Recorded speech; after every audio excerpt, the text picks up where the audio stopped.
السلام عليكم ورحمة الله وبركاته. أنا جبت كيس بسبوسة من السوق أهو، اللي هو دقيق السميد أهو. هنعمل بسبوسة بأحدث حاجة سألنا عليها وعرفنا من محلات البسبوسة طرية ليه عندهم.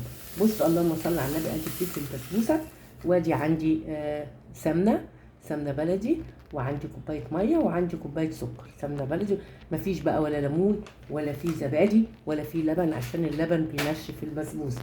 تاني سكر ومية وسمنة هنحطهم في الخلاط، وهنعمل الشرطات بتاعها دلوقتي.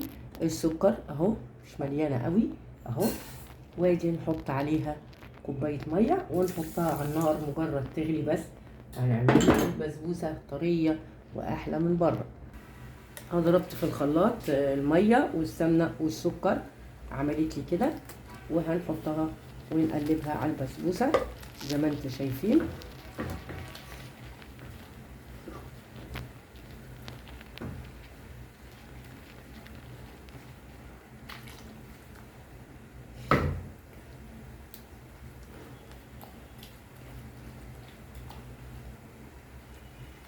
خدوا بالكم نحطها على طول في الصينيه عشان ما تنشفش.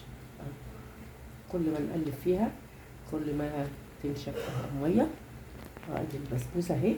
وريتكم ولا حطينا لبن ولا زبادي ولا عصرنا ليمون على الشربات ولا حاجه خالص، وهتشوفوها جمالها عامل ازاي. هنحطها في الفرن قدامكم اهي. هندخلها الفرن قدامكم.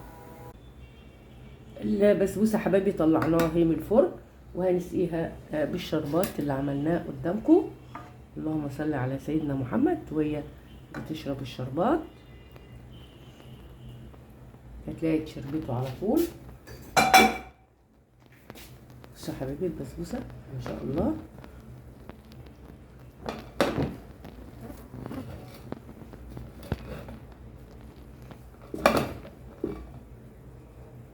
قطعينها اهو قدامكم، ونسيبها شويه وناكلها. والسلام عليكم.